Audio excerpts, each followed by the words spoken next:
That's a 4. Congo. Frank Kessier. They got a goal, Nigeria.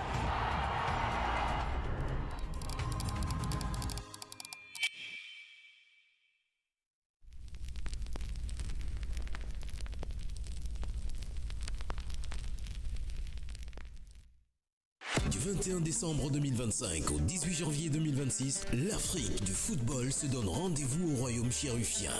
La messe du football. Des moments uniques, du jeu, des émotions, des challenges. Toute l'équipe de Gabon Première mobilisée pour la CAN Total Energy Maroc 2025. Cérémonie d'ouverture. 32 matchs diffusés. 6 villes, 9 stades. Avec en priorité les duels des Panthères du Gabon. Cérémonie de clôture et finale. Émissions télé, entretiens exclusifs, coulisses de la CAN, reportages et pour le retour des Panthères, grande tombola pour faire des heureux gagnants. De décembre 2025 à janvier 2026, on vous embarque pour un mois d'émotions fortes. Gabon Télévision, diffuseur officiel de la CAN Total Energy Maroc 2025. Le plaisir de vous retrouver dans le cadre de ce journal sur le chemin de la CAN. Bonsoir, bienvenue à toutes et à tous et bon début de semaine. On ouvre bien sûr avec la tanière et donc c'est juste après cette transition.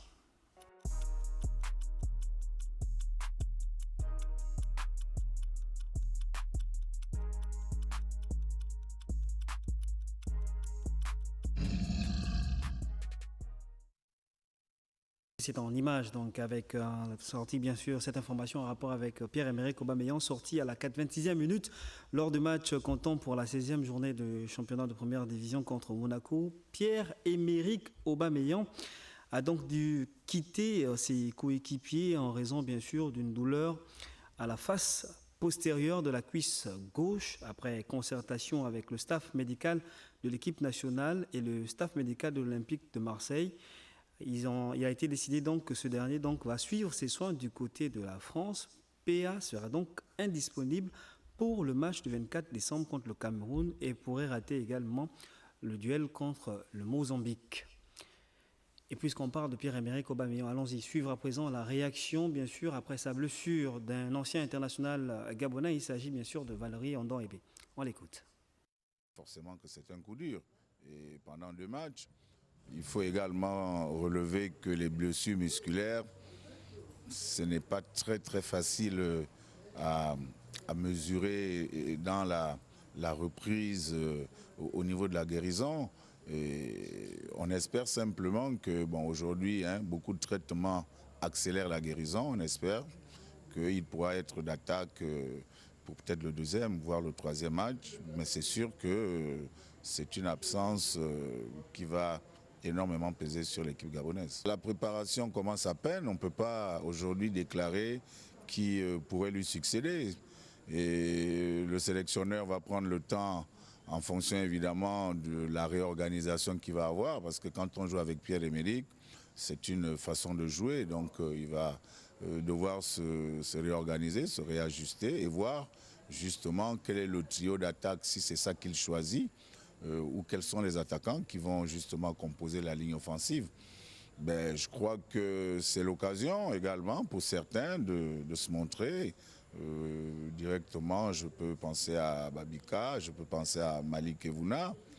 On va voir, mais c'est pour cela qu'on appelle 23 voire 28 joueurs.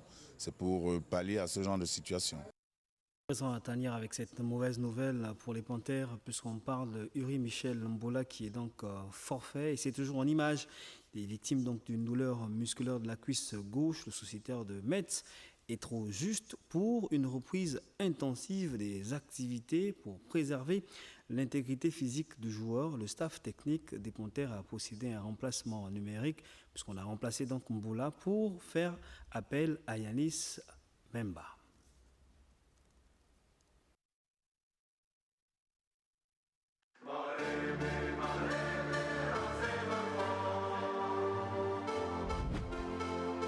This December, all eyes in Morocco.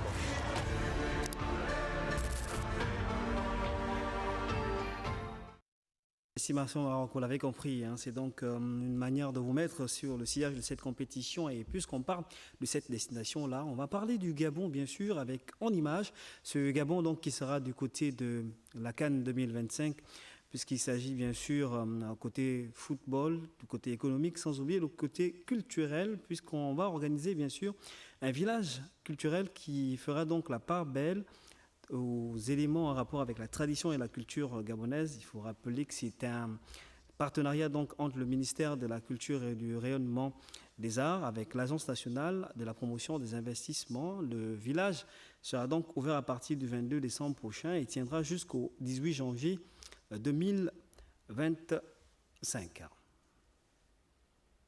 Du 21 décembre 2025 au 18 janvier 2026, l'Afrique du football se donne rendez-vous au royaume chérufien. La messe du football.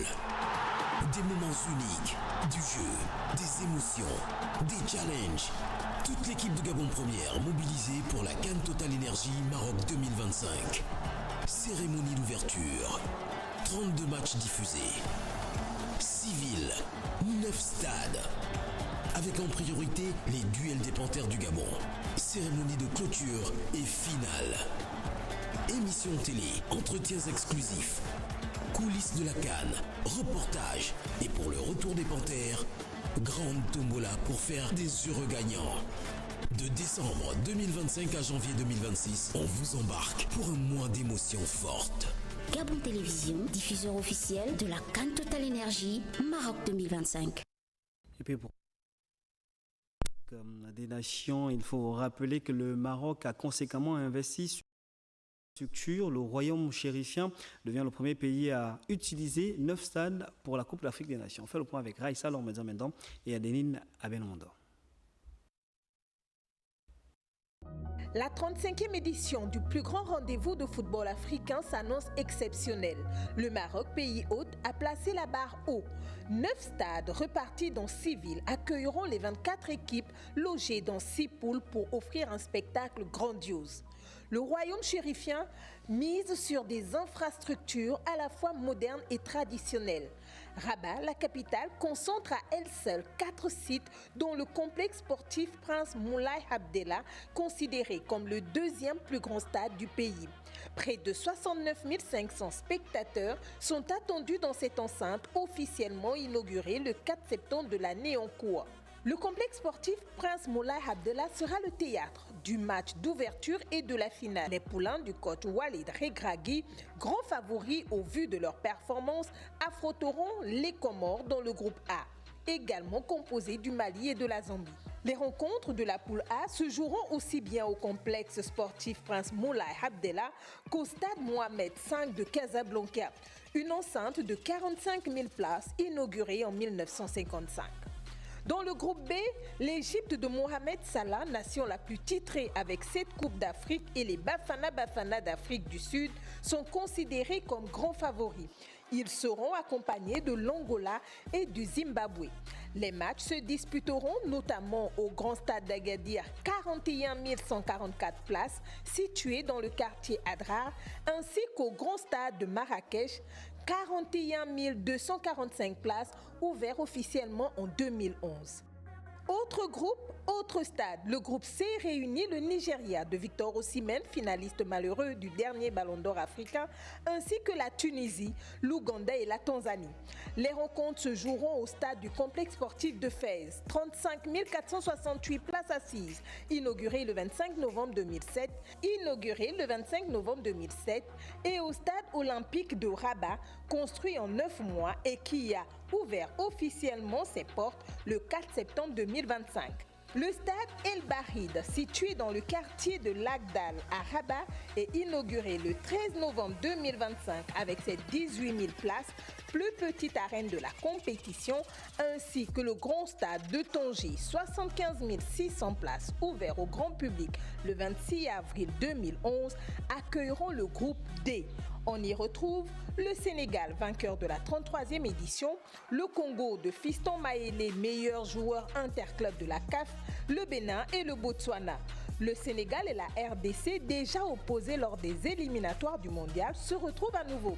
Et puis, situé dans le quartier Nada, De Rabat, le stade Prince Moulay Hassan, 22 000 places, mise en service le 13 novembre 2025, sera le cadre des duels du groupe E, avec également le stade Mohamed V de Casablanca, capitale économique. L'Algérie, le Burkina Faso, la Guinée équatoriale et le Soudan y disputeront leur rencontre pour la phase de groupe. Très attendue après son sacre à domicile, la Côte d'Ivoire devra batailler dans le groupe F avec le Cameroun, le Gabon de Pierre-Emerick Aubameyang, 4e meilleur buteur africain de tous les temps, et le Mozambique. Les matchs se disputeront au Grand Stade d'Agadir et au Grand Stade de Marrakech. 6 villes, 9 stades, 24 sélections et un 12e membre connecté à l'événement. Du 21 décembre 2025 au 18 janvier 2026, le Maroc offre son hospitalité légendaire à l'Afrique du football et fera valser les émotions. Voilà donc qui met un point final à votre journal sur le chemin de la CAN. On va garder bien sûr le mot émotion pour vous demander de rester fidèle à nos programmes. Du 21 décembre 2025 au 18 janvier 2026, l'Afrique du football se donne rendez-vous au royaume chérufien. La messe du football. Des moments uniques, du jeu, des émotions, des challenges. Toute l'équipe de Gabon Première mobilisée pour la CAN Total Énergie Maroc 2025. Cérémonie d'ouverture. 32 matchs diffusés.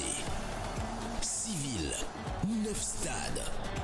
Avec en priorité les duels des Panthères du Gabon. Cérémonie de clôture et finale. Émissions télé, entretiens exclusifs, coulisses de la CAN, reportages et pour le retour des Panthères, grande tombola pour faire des heureux gagnants. De décembre 2025 à janvier 2026, on vous embarque pour un mois d'émotions fortes.